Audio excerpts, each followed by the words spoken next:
Iniciar con la sesión del día de hoy. ¿Sí? Me confirman el Los audio y profesores se escuchan.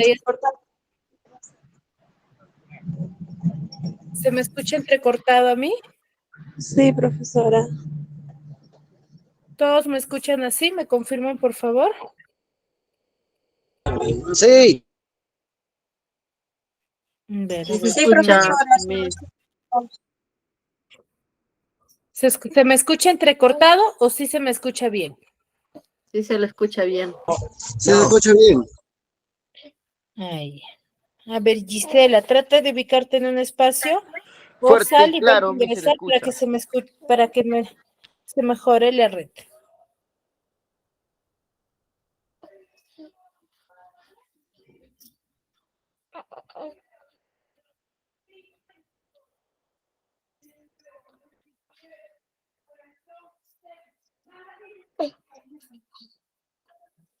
Ya, muy bien. Entonces, vamos a iniciar con la sesión del día de hoy, ¿sí? Recordando un poco de lo que hemos Ya. trabajado ya la clase pasada. A ver, ¿quién me podría manifestar? ¿De qué hemos hablado? ¿Qué hemos dicho al respecto?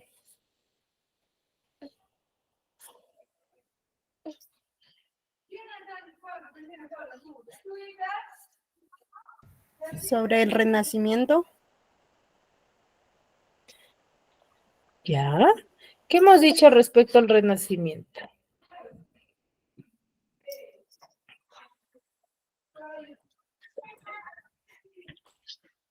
Sobre el Renacimiento y su origen. Ya, muy bien. ¿En dónde se origina el Renacimiento? ¿Dónde se desarrolla? En Europa. ¿En Europa?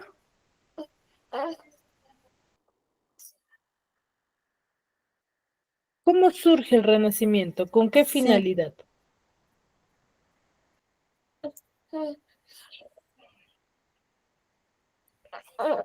¿Con qué finalidad, chicos?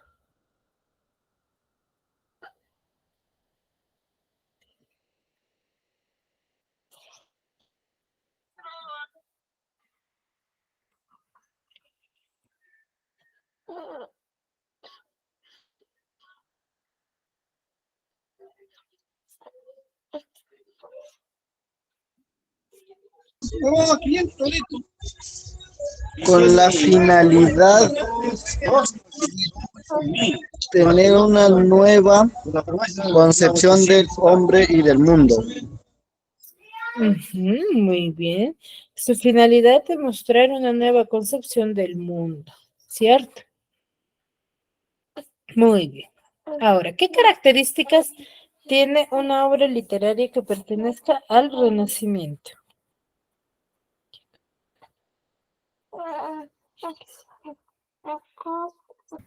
predomina la razón, Predomina la razón. ¿Qué más?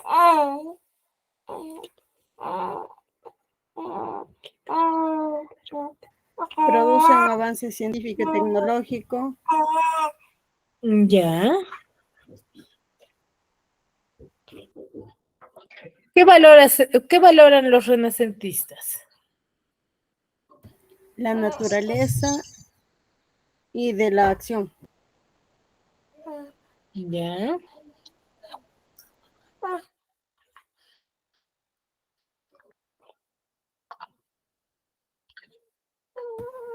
Revaloración de la cultura grecolatina.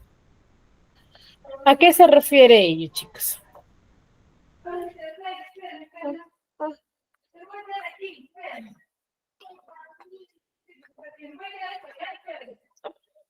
¿A qué nos referimos con la revaloración? ¿A qué se refiere? ¿A la qué? La revaloración de lo grecolatino, ¿a qué se refiere?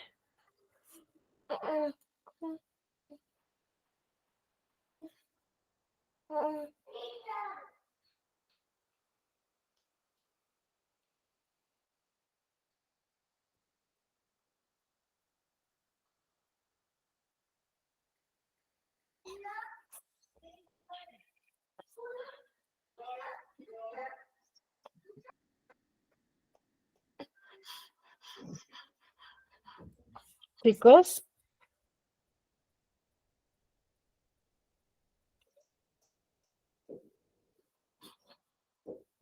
Estudio de los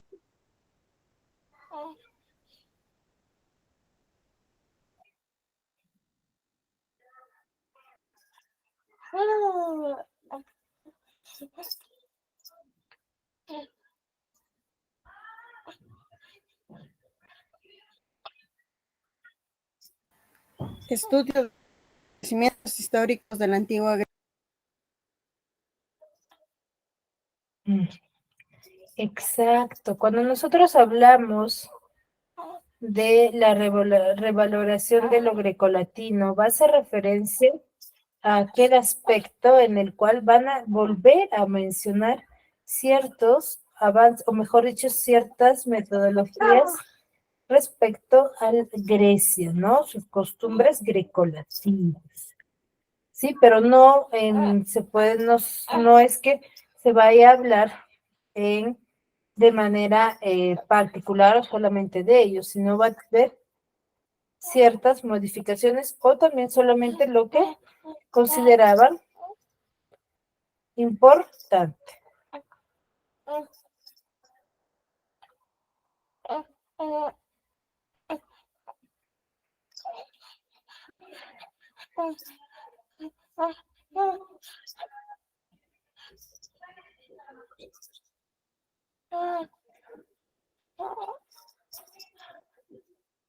¿Cierto?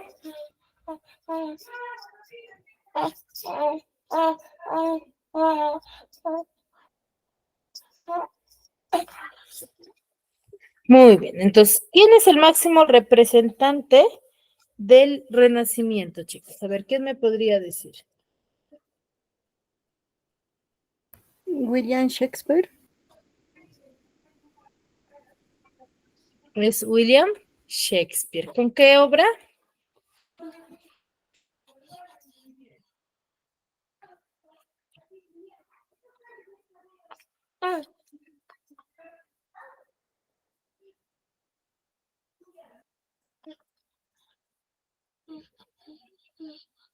¿Con qué obra él pertenece al Renacimiento?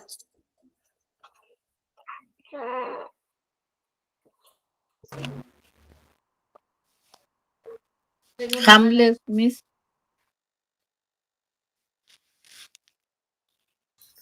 Con la obra de Hamlet, ¿cierto? ¿Y qué aportes tiene William Shakespeare para el Renacimiento?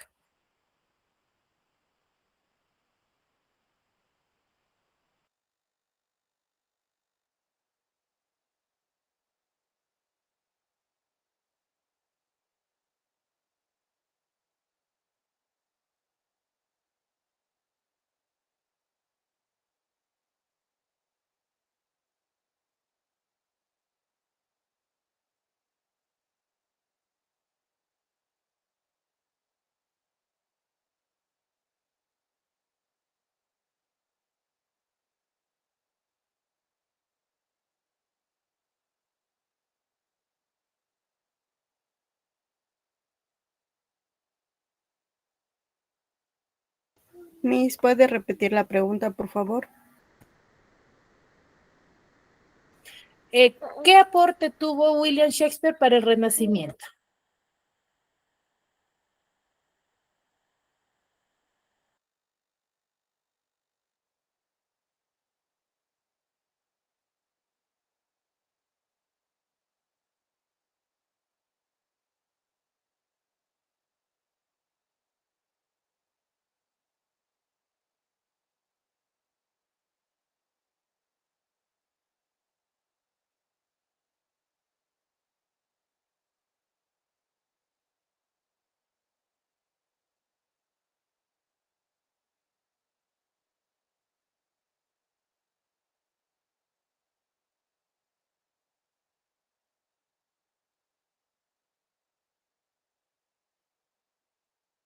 La aportación como poeta y dramaturgo.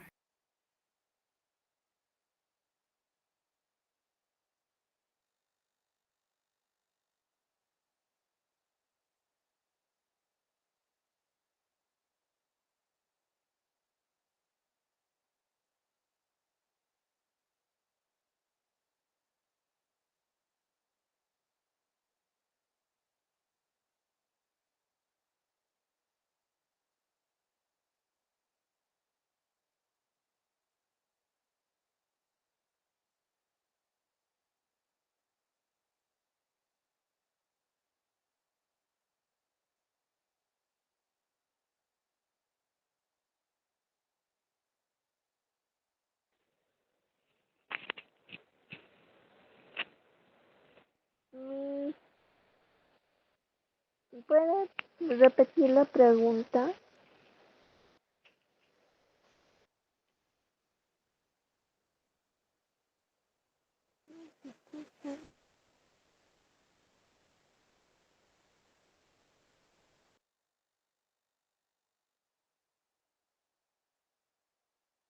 Muy bien, ya chicos, entonces, a ver, William Shakespeare va a tener ciertos aportes al Renacimiento, ¿ya? Que van a modificarlos, ¿sí? Y que van a plasmar, ¿no? Su obra Hamlet es una de sus grandes obras que van a mejorar, o mejor dicho, que van a plasmar su metodología o su forma de pensamiento de los renacentistas de esa época, ¿ya? Por ejemplo, ellos van a tener el predominio de la razón. Entonces, para ellos lo importante va a ser la razón, ¿ya? Ahora, vamos a hablar el día de hoy del llamado neoclasicismo, ¿ya? ¿Qué es el neoclasicismo? Es una nueva corriente literaria que va a dar continuidad a lo que es el Renacimiento, en el cual va a ser creado en Francia, ¿ya? El Renacimiento es una forma, o mejor dicho, una corte que nace en Francia, ¿no? Durante la etapa dorada del siglo XVIII, el llamado siglo de las luces, ¿sí? Y la Revolución Francesa. Entonces, si nos percatamos, en cada corriente literaria va a haber ciertos aspectos históricos o culturales que van a mejorar, ¿sí? O que van a dar pie a algunas mejoras para que la literatura de esa época se llegue a difundir con mucho más continuidad, ¿ya? Ahora, el siglo de las luces es una época revolucionaria, mejor dicho, muy importante, porque va a hacer que se modifique, que se llegue a difundir con mucho más apogeo la literatura de esta época, ¿ya? Entonces, recuerden, el neoclasicismo, ¿dónde surge?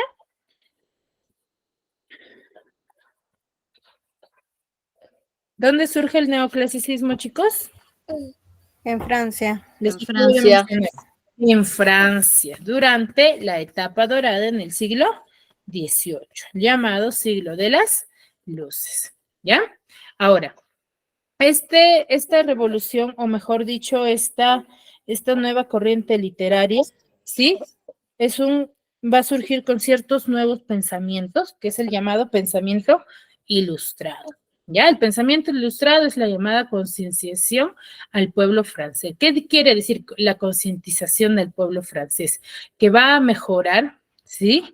Va a mejorar o va a tener una nueva forma de pensamiento, o mejor dicho, van a concientizar, se dice fomentar, ¿sí? O aconsejar, en otras palabras, al pueblo francés, ¿no? Respecto a algunos aspectos culturales y sociales, ¿sí? Acá se van a formar grupos de intelectuales o grupos literarios, el cual van a tener nuevas ideas, nuevas formas de pensamiento, en el cual van a destacar tres aspectos: la razón, la ciencia y el progreso, ¿sí? Forman parte de esta forma o de esta nueva corriente literaria, ¿ya?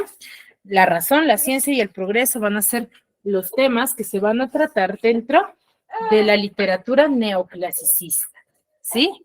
Y van a tener ciertos rechazos ya al pensamiento religioso, y van a haber algunas formas de pensamiento y rechazo en cuanto a los privilegios que poseía la nobleza, ¿sí? Entonces, los neoclásicos van a rechazar ello, ¿no? El aspecto religioso y a los privilegios que tenía la nobleza en esa época. Ahora, ¿cuál es el estilo? El estilo que van a tener los neoclásicos va a ser que van a ellos perder protagonismo con la aparición del romanticismo. Mejor dicho, que su forma de pensamiento, su forma de desarrollar su idea va a ser, ¿sí? Va a perder, ya va a quedar de lado, ¿no? Cuando aparece el romanticismo. en el cual va a contar con 3 características. Va a ser estética, su lenguaje va a tener mucha sencillez y simetría. ¿Qué quiere decir ello? Que va a tener una secuencia lógica, ¿ya? En cuanto a su forma o su metodología de escritura que ellos van a tener, ¿no? Ahora, las obras se van a basar en cuestiones sociales del día a día. ¿Qué quiere decir? Que los escritores de esta época van a plasmar, sí, sus cuestiones sociales, sus aspectos sociales, ¿ya? Las costumbres sociales, sus creencias, mejor dicho, todo lo que sucedía en la sociedad de esa época, los escritores van a plasmarlos. Y se va a basar en la razón y la libertad, ¿sí? Pero esa libertad, ¿a qué se refiere? A la libertad de expresión, ¿no? De que ellos manifestaban, ¿sí? A través de sus textos, su forma de pensamiento, ya que en muchos lugares o países estaba prohibido dar a conocer la forma real de pensamiento, ¿no? Si ellos se oponían quizás al gobierno, no era acorde, ¿no? Y dejan de lado a los sentimientos, se dejan, ya no son sentimentalistas. Entonces, ellos dejan de lado ello, ¿no? Ya pasan a basarse mucho en la razón, ¿no? Y estos 3 temas, ¿no? Razón, ciencia y progreso. Ahora, si bien es cierto, sabemos que la literatura no solamente se va a centrar en lo que es se puede decir, en solamente la escritura o la literatura, sino más bien se va a centrar en diferentes aspectos sociales, ¿no? ¿O ustedes consideran que solamente se va a hablar de la literatura en dicha época?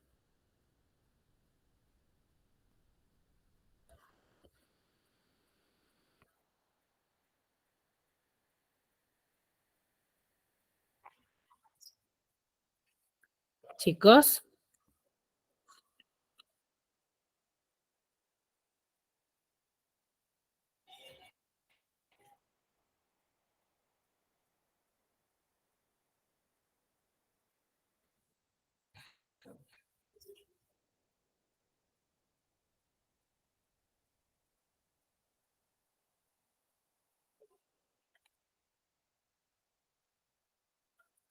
solo los aspectos o las características se manifestará en lo que es la literatura, chicos. ¿O en qué más se presentará?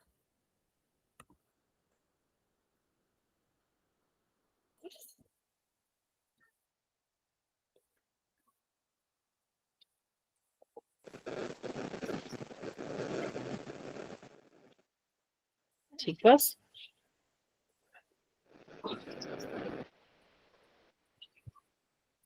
Flora. Y es una libertad de expresión. Ya, su libertad de expresión.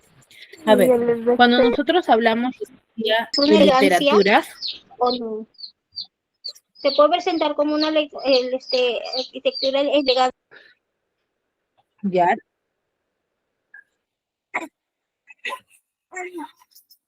como una literatura elegante, ya. A ver, pero la pregunta es que no solamente se va a centrar en lo que es la literatura, sino dichos aspectos se van a manifestar en la arquitectura, en la pintura, en la música, ¿sí? En los diferentes ámbitos sociales de esa época, ¿ya? Van a compartir, sí, las mismas características, pero cada uno de ellos va a tener un aspecto individualista referente a su forma, ¿no? En el estilo, profesora. Claro, el estilo que ellos van a tener va a ser el mismo en todos los aspectos sociales. Solamente que cada uno va a representarse de distinta manera. Por ejemplo, en la arquitectura, en sus estructuras, en la pintura, en la tonalidad de sus colores, en la temática que ellos van a plasmar. ¿Me dejo entender? Profesora, también puede Sí, ser ¿te en escucho? obras de escritores de la época. Profesora, ¿me escucha? También puede ser en ¿Cómo? escritores de la época. Te escucho entrecortado, En Sofía.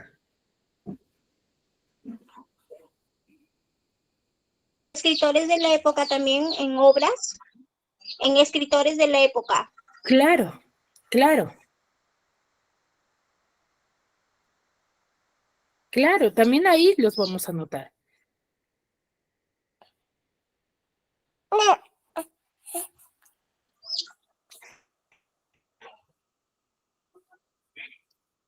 Ahí vamos a ver reflejado las características, más que todo en la literatura, chicos. ¿Sí? Muy bien. Ahora, en la arquitectura va a ser uno de los entes también donde se va a llegar a presentar dichos aspectos. Profe, ¿me Sí, va a escucha? estar lleno de En las obras también puede detallar también escritores de... ¿A qué te refieres? No te entiendo. Pensé que te referías si es que en las obras se manifestaban sus estilos.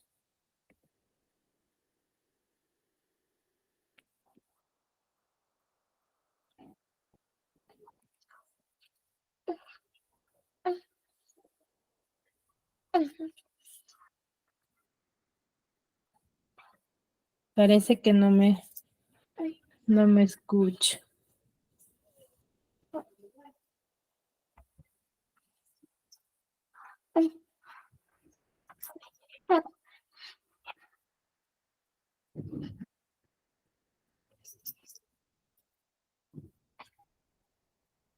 A ver, les decía que nosotros vamos a ver las características de este movimiento literario en los diferentes, ¿sí? En los diferentes aspectos sociales o manifestaciones artísticas, como es la arquitectura, la música, la pintura, ¿sí? Por ejemplo, en la arquitectura se va a ver en la elegancia, la sobriedad de sus construcciones, o mejor dicho, de sus diseños, ¿sí? Y el exceso de detalle, ¿ya? El exceso de detalle va a ser un ente fundamental que va a ser característico de esta época dentro de las construcciones de Profe, se los... escucha un poco intercortado. Bueno, yo también pienso que también en costumbres también es la libertad de expresión.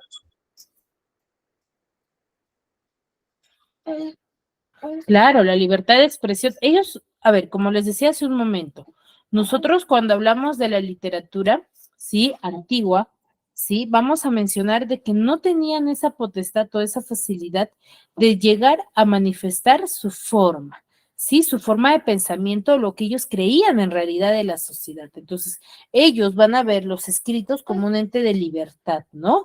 Como de libertad para poder manifestar su forma de pensamiento, ¿sí? Ellos van a plasmar ahí su forma de pensamiento en su escritura, ¿ya? ¿A eso te refieres, Sofía?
Elegancia, sobriedad, exceso de detalles. A ver, Sofía, me parece que tiene problemas de conectividad, ¿ya? A ver, entonces les decía, un punto de vista que Sofía menciona es que si la libertad de expresión va a estar dentro de los escritos de la literatura de esta época. Y sí, sí es el caso, ¿ya? Que cuando nosotros hablamos de la literatura o de un movimiento literario, vamos a hablar de que ellos tienen ciertas deficiencias, no se podría decir, o cierta incapacidad en llegar a manifestar su forma de pensar, su forma de ver las cosas. Ellos no tenían esa, o mejor dicho, esa facilidad. ¿Por qué? Porque los que llegaban a manifestar su forma de pensamiento eran castigados. ¿Sí? Entonces, ellos van a plasmar eso dentro de sus escritos, o lo van a ver con facilidad.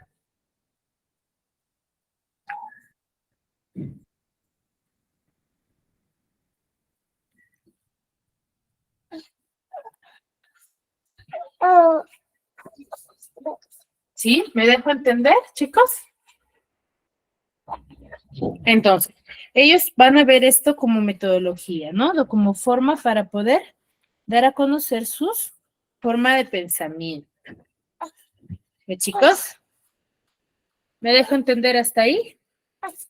Ahora, lo que les decía es de que la literatura o las características de una corriente literaria no solamente se va a mostrar dentro de la literatura, sino más bien también dentro de los aspectos o manifestaciones artísticas que tienen cada uno de ellos. ¿Sí? Entonces, por ejemplo, en la arquitectura vamos a ver que va a estar lleno de elegancia, de sobriedad y de exceso de detalle las manifestaciones arquitectas, ¿sí? De la época. Van a tener dichas manifestaciones, ¿ya? Ahora, no solamente en la arquitectura, sino en la pintura. Por ejemplo, los pintores de esa época van a plasmar sus pinturas con mucha carga social. ¿Qué quiere decir ello? Que ellos van a dar a conocer lo que sucedía, ¿no? Algunos aspectos respecto a la sociedad en la cual se encontraban, ¿no? Ellos van a tratar de plasmar esos aspectos sociales que se desarrollaban en esta época, ¿sí? Entonces van a plasmar ello, ¿y chicos? Y su simetría, ¿no? La simetría, la secuencia lógica que ellos van a tener. Y los tonos oscuros que van a tener, ¿no? Por ejemplo, la mayoría de pinturas neoclásicas que pertenecen a esta época van a tener mucha variedad de tonos oscuros, ¿ya? Ellos van a plasmar muchos tonos oscuros dentro de cada dibujo, pintura que ellos vayan a tener o a elaborar.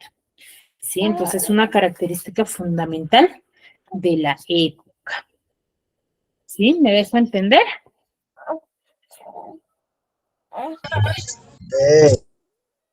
¿Sí? Muy bien. Entonces, en la arquitectura y la pintura. Y dentro de la literatura, vamos a ver que los neoclásicos van a dejar su carácter intimista. Y ellos van a escribir ya no solamente plasmando las vivencias del ser humano o del día a día, sino más bien también van a plasmar, ¿sí?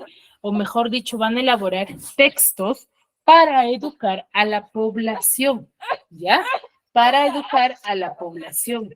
Ya no solamente como textos recreativos, ¿no? Sino textos que eduquen a la población, ¿sí? Para formar y educar a la ciudad. Es aquí donde aparecen las llamadas enciclopedias, ¿sí? Aquí surgen las llamadas enciclopedias que se va a desarrollar en esta época. ¿Me dejo entender?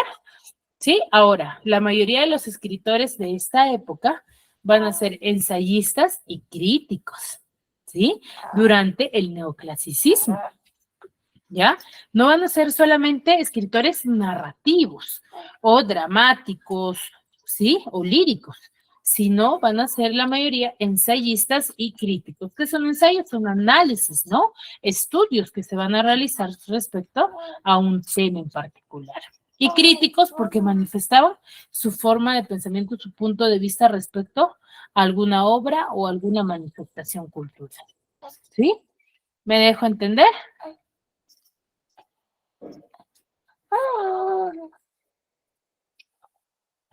Sí, entonces recuerda, la literatura va a dejar de lado su carácter intimista y va a formar y educar a los ciudadanos de esta época, ¿ya?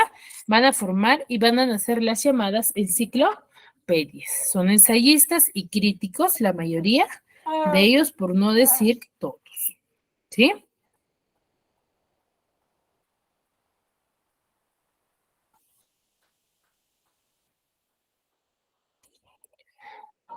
Ahora, otras características que forman parte de la época es que la fábula va a recuperar la importancia en esta época.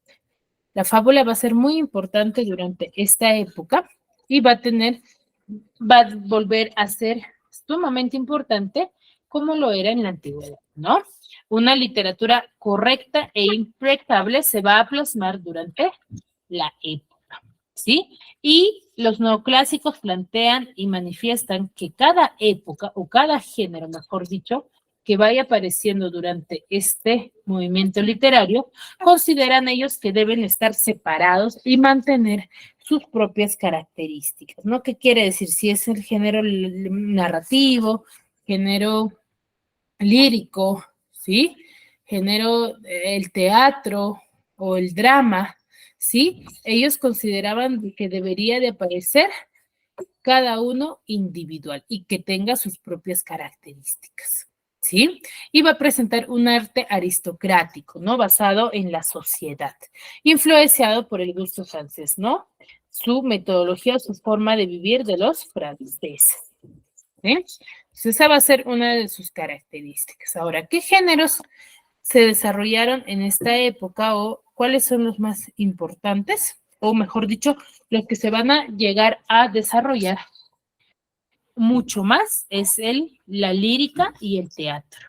La lírica se forma en la Escuela de Salamanca, en el cual se van a preocupar mucho por el equilibrio entre la expresión y el contenido, ¿no? Por la expresión y el contenido del texto, ¿ya? Y van a cultivar temas morales, como en evidente afán didáctico, ¿ya? Esa es la finalidad, ¿sí? Entonces, la Escuela de Salamanca se va a preocupar por ello, ¿no? Entre la expresión y el contenido van a cultivar temas morales, temas basados en la moral del ser humano de esta época.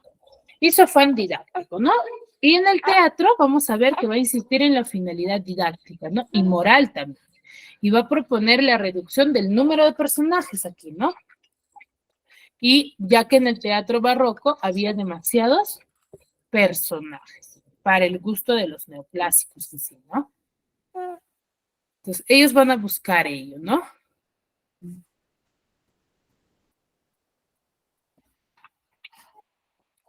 ¿Sí? Muy bien. Ahora, una de las grandes obras de esta época va a ser el llamado Tartufo, ¿ya? El llamado Tartufo es una obra literaria muy importante, sí, que va a dar a conocer, ¿sí? A un hombre hipócrita que va a engañar a una familia, ¿sí? Primero engaña al padre, el cual le cree en los que el Tartufo manifiesta, pero lo hace con un solo fin, ¿no? De obtener algún beneficio de la familia, en la cual su esposa e hija se dan cuenta de esa actitud.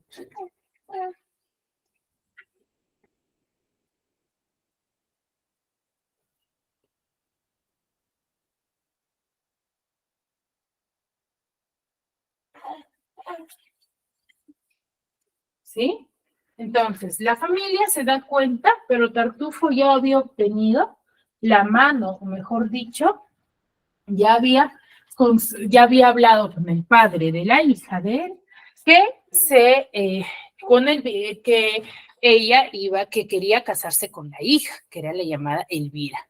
Entonces, Orgón, que es quien le crea a Tartufo, le menciona y acepta, ¿no? Entonces, pero la esposa ni la hija coinciden en lo que Orgón con Tartufo deseaban hacer.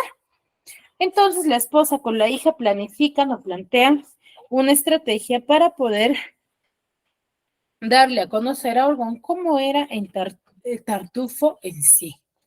Entonces ellos planifican una situación en la que Tartufo se va a evidenciar. Una vez que Orgón se dé cuenta de que Tartufo no era en sí el hombre que mencionaba, él lo va a expulsar, ¿no? Él va a botarlo de la casa y en vez de que Tartufo se fuese mencionando de que sí o asumiendo su culpabilidad, él altivamente replica y menciona que la casa le pertenece, ya que había sacado ciertos papeles y que además en su poder él va a tener ciertos documentos que políticamente le van a comprometer. Pues, sin embargo, aquí interviene oportunamente la justicia y va a reconocer como buscado criminal y castiga a Tartufo. ¿Sí? Entonces, aquí se nota esta actitud social que había, ¿no? Pero ya se da cuenta que se deja de lado lo que es el sentimentalismo y se muestra basado en la razón, ¿no? Por ejemplo, si esto se hubiese desarrollado, este tipo de historias se hubiese desarrollado en el romanticismo, se hubiesen dejado guiar por el sentimiento, ¿no? Y no involucrar quizás a la justicia, ¿sí? Entonces, no, acá sí se llega a desarrollar con la justicia y lo logra castigar, ¿sí? Entonces, es una obra neoclásica que nos da a conocer sus aspectos y las características de esta época. ¿Sí? Entonces, vamos a ver un pequeño video respecto a este aspecto, ¿ya? A esta obra literaria. Para poder luego analizarlo con mi persona, ¿sí? Y a ver, quiero que escuchen muy atentos para poder verificar y analizar en sí la obra. Es un pequeño Hola a resumen. todos y bienvenidos a De Arte. En el día de hoy les traigo un resumen de la obra Tartufo. Comencemos. Tartufo es una obra de teatro estrenada en 1664, escrita por el famoso francés Molière. La misma comienza de la siguiente manera. La obra sucede en la casa de Orgon. La madre de él, Madame Pernelle, decide dejar la casa de su hijo porque no le gusta el comportamiento del mismo. Le parece inmoral, decadente. Ella también ve a su nieto, Damis, y a su nieta, Marianne, como dos personas que no le gustan. Tartufo es el único que le agrada y él es un invitado. Este fue invitado por el mismo Orgon, quien le encanta la forma de ser de Tartufo. Sin embargo, el resto de la familia cree que Tartufo es un fraude y un mentiroso. Madame Pernelle entonces se va. La sirvienta, Dorine, y el cuñado de Orgon, Cleante, se plantean cómo podrían convencer a Orgon de que Tartufo es un manipulador. Damis, por otro lado, está preocupado que Orgon no quiera que Marianne se case con Valer, su pretendiente, por la influencia de Tartufo, a pesar de que ya aceptó el matrimonio. Orgon, sin embargo, cree en la pobreza y humildad de Tartufo, no lo ve como los demás. Cleante, sin embargo, dice que Tartufo es un hipócrita. En eso, Cleante le pregunta sobre el matrimonio de Marianne y Orgon esquiva las preguntas. Ya pasado un tiempo, Orgon anuncia que quiere que Marianne se case con Tartufo. Ella se sorprende pero debe obedecer. Dorine suplica a Orgon. La diferencia de edad es mucha. Orgon no quiere saber nada. Él ya tomó la decisión. Marianne, si bien está triste, tiene que obedecer a su padre. Valer se enoja, pero entre Dorine, Valer y Marianne acuerdan ver cómo hacer para conseguir que Orgon cambie de opinión. Quieren que Elmire, la esposa de Orgon, controle a Tartufo, ya que éste la desea. Dorine los deja a solas y ella le ruega que renuncie a los reclamos por Marianne. Sin embargo, Tartufo esquiva todo esto, pero a la vez como que busca tener algo con ella. Elmire se enoja y le dice que le contará a Orgon sobre esto, a menos que retire sus intenciones con Marianne. Tartufo parece que va a aceptar, pero aparece Damis enojado y Tartufo no dice nada. Aparece Orgon también y Damis le dice lo que piensa sobre Tartufo. Este aprovecha y se muestra como víctima y pide piedad, lo cual impresiona a Orgon. Damis se niega a retirar su reclamo y Orgon lo echa de la casa. Tartufo, en cambio, finge humildad y dice que también debería irse, pero Orgon le dice que no, que se quede y hasta lo nombra heredero. Cleante luego intenta desenmascarar a Tartufo, pero no puede. Marian le ruega a su padre que no lo haga casarse con él, pero esto es en vano. Emir es la única que logra convencer a Orgon de que se esconda mientras habla con Tartufo para que vea quién es. Lleva entonces a Tartufo a la habitación y le dice que ella se siente atraída por él también. En este acto, Tartufo deja ver que es un fraude y Orgon se da cuenta. Sale a confrontarlo, pero Tartufo le dice que tiene la escritura de la casa y que puede causarle problemas porque además posee la caja fuerte. Orgon se siente preocupado, le explica a Cleante los problemas que esto puede traerle, ya que en esa caja se encuentran los papeles de alguien que le fue desleal al rey. Orgon está furioso. Damis y Madame Pernelle regresan. Los demás intentan convencer a la mujer que Tartufo es un traidor. Sin embargo, aparece un policía, el Monseñor Loyal, que dice que deben abandonar la casa, porque Tartufo es el poseedor de la misma ahora. Y esto va para peor, porque justo llega Valer, quien dice que Tartufo entregó la caja fuerte al rey y ahora hay una orden de arresto contra Orgon. Justo antes de que Orgon huya, Tartufo se burla de la situación. Pero en ese momento, el policía, en vez de arrestar a Orgon, arresta a Tartufo, porque dice que el rey vio el engaño del hipócrita. La familia se siente en calma y Tartufo tiene su merecido. Orgon anuncia que planificará la boda entre Marian y Valer. Y así es como termina esta obra. Recordad que podés ver un pequeño análisis de la historia, de los personajes y preguntas que les pueden surgir a partir de la lectura del Orgon, quien le encanta la forma de ser de Tartufo. Sin embargo, el resto de la familia cree que Tartufo es un fraude y un mentiroso. Madame Pernelle entonces se va. La sirvienta, Dorine, y el cuñado de Orgon, Cleante, se plantean cómo podrían convencer a Orgon de que Tartufo es un manipulador. Damis, por otro lado, está preocupado que Orgon no quiera que Marian se case con Valer, su pretendiente, por la influencia de Tartufo, a pesar de que ya aceptó el matrimonio. Orgon, sin embargo, cree en la pobreza y humildad de Tartufo, no lo ve como los demás. Cleante, sin embargo, dice que Tartufo es un hipócrita. En eso, Cleante le pregunta sobre el matrimonio de Marian y Orgon esquiva las preguntas. Ya pasado un tiempo, Orgon anuncia que quiere que Marian se case con Tartufo. Ella se sorprende pero debe obedecer. Dorine suplica a Orgon. La diferencia de edad es mucha. Orgon no quiere saber nada. Él ya tomó la decisión. Marian, si bien está triste, tiene que obedecer a su padre. Valer se enoja, pero entre Dorine, Valer y Marian acuerdan cómo hacer para conseguir que Orgon cambie de opinión.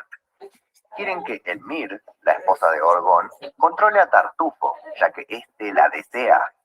Dorine los deja a solas y nunca le ruega que renuncie a los reclamos por Marian. Sin embargo, Tartufo esquiva todo esto, pero a la vez como que busca tener algo con ella. Elmire se enoja y le dice que le contará a Orgon sobre esto, a menos que retire sus intenciones con Marian. Tartufo parece que va a aceptar, pero aparece Damis enojado y Tartufo no dice nada. Aparece Orgon también y Damis le dice lo que piensa sobre Tartufo. Este aprovecha y se muestra como víctima y pide piedad, lo cual impresiona a Orgon. Damis se niega a retirar su reclamo y Orgon lo echa de la casa. Tartufo, en cambio, finge humildad y dice que también debería irse, pero Orgon le dice que no, que se quede y hasta lo nombra heredero. Cleante luego intenta desenmascarar a Tartufo, pero no puede. Marian le ruega a su padre que no lo haga casarse con él, pero esto es en vano. Elmire es la única que logra convencer a Orgon de que se esconda mientras habla con Tartufo para que vea quién es. Lleva entonces a Tartufo a la habitación y le dice que ella se siente atraída por él también. En este acto, Tartufo deja ver que es un fraude y Orgon se da cuenta. Sale a confrontarlo, pero Tartufo le dice que tiene la escritura de la casa y que puede causarle problemas porque además posee la caja fuerte. Orgon se siente preocupado, le explica a Cleante los problemas que esto puede traerle, ya que en esa caja se encuentran los papeles de alguien que le fue desleal al rey. Orgon está furioso. Damis y Madame Pernell regresan. Los demás intentan convencer a la mujer que Tartufo es un traidor. Sin embargo, aparece un policía, el Monseñor Loyal, que dice que deben abandonar la casa porque Tartufo es el poseedor de la misma ahora. Y esto va para peor, porque justo llega Valer, quien dice que Tartufo entregó la caja fuerte al rey y ahora hay una orden de arresto contra Orgon. Justo antes de que Orgon huya, Tartufo se burla de la situación. Pero en ese momento, el policía, en vez de arrestar a Orgon, arresta a Tartufo, porque dice que el rey vio el engaño del hipócrita. La familia se siente en calma y Tartufo tiene su merecido. Orgon anuncia que planificará la boda entre Marianne y Valer. Y así es como termina esta obra. Recordá que podés ver un pequeño análisis de la historia, de los personajes y preguntas que nos pueden surgir a partir de la lectura del libro, haciendo clic en el video que se encuentra en pantalla. Muy bien. A ver, entonces, ¿qué aspectos o qué características del neoclasicismo observamos dentro de esta obra? A ver.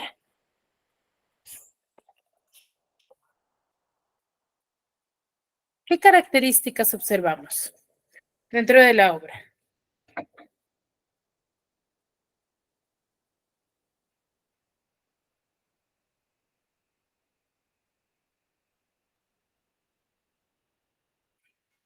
Género dramático. Dramático. Sofía, ¿te escucho?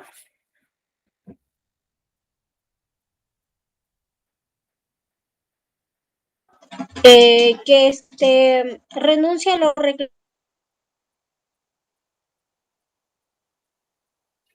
reclamos.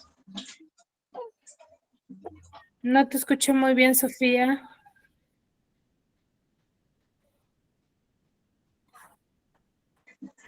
Que en No una te de las escuché muy bien. características es que renuncia a los reclamos. ¿Renuncia a los reclamos? ¿A qué te refieres? Dentro de la obra literaria de Tartufo, y también que cree que es también es una persona hipócrita. Ya. Entonces, ¿qué muestra? ¿Qué característica forma parte de ello?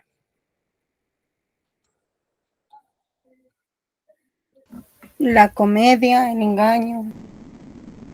Ya, el engaño, la hipocresía.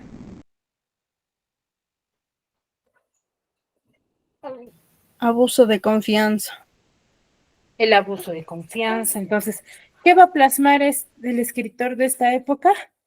Plasma su forma, ¿cierto?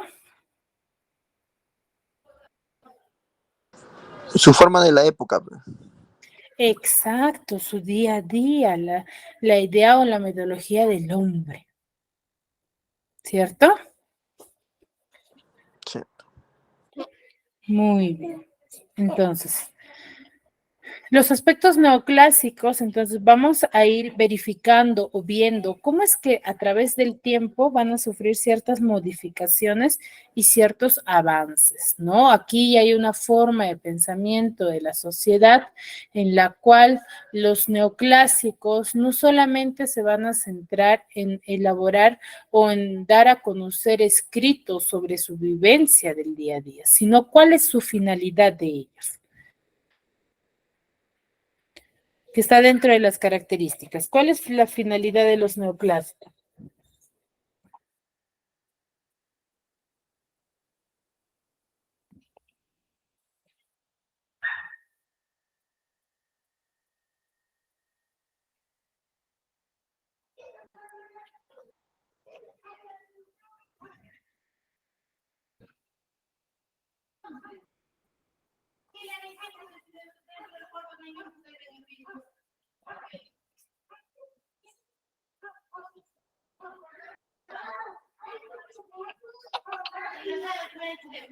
Chicos, ¿cuál es la finalidad de los neoclásicos?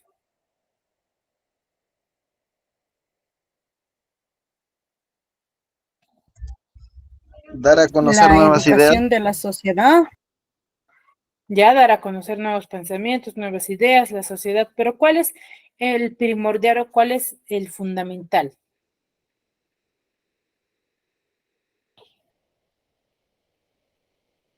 La educación y la monetización ¿la educación de quién? de la sociedad. De la sociedad, del pueblo francés. Sí, eso. Cierto. Entonces, la finalidad de los neoclásicos no solamente se va a centrar en mostrar obras ficticias o quizás vivencias del día a día de los neoclásicos, sino más bien también mostrar los aspectos culturales y educar a la sociedad de esa época. Van a tratar de educarlos, ¿no? Aquí van a nacer las llamadas enciclopedias, que forman parte del aspecto histórico, ¿no? Recordar que su lenguaje o el tipo de metodología va a estar lleno de simetría y sencillez, ¿ya? Ahora, ¿qué otra característica tenemos dentro de los neoclásicos? ¿En qué se basan?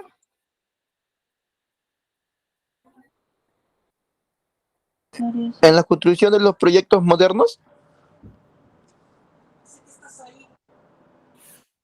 En la construcción de proyectos modernos, ¿será? ¿Qué características tiene la literatura? A eso me refiero. La literatura de los neoclásicos. Contribuir a la reforma de la sociedad. Ya, la reforma de la sociedad. ¿Qué más? ¿Mm? ¿Cómo son Divulgar ellos? las ¿Qué son? Profesora, los géneros neoclásicos puede ser también hay dos formas de la lírica y el teatro. Ya. Que se analiza dentro de los neoclásicos, ¿cierto?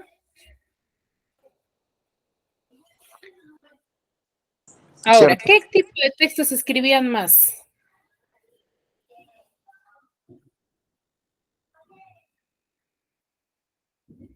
¿Cómo dices, profesora? ¿Cómo? ¿Qué tipo de escritos tienen más los neoclásicos? Ensayos. Son ensayistas, ¿sí? Críticos. Son ensayistas y críticos, ¿ya? Ellos van a dejar su carácter intimista, van a estar en contra de qué les decía.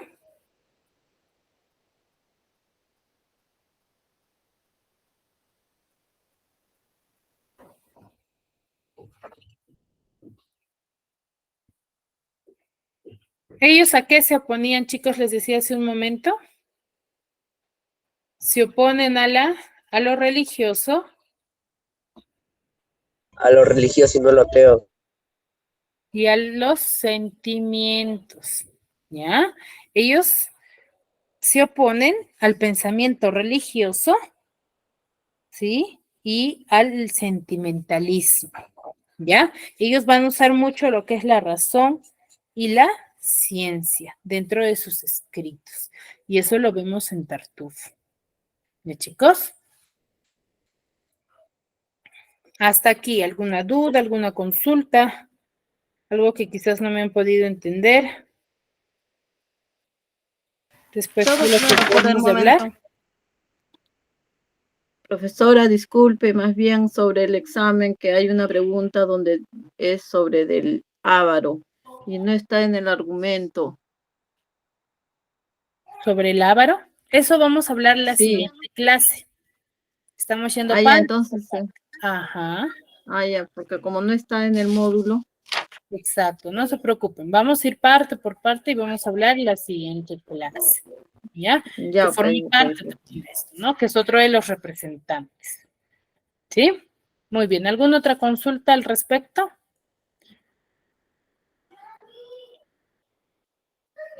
Por el momento Veo no. que Muy bien, chicos. Espero sinceramente que me hayan podido comprender y profundizar un poquito más respecto al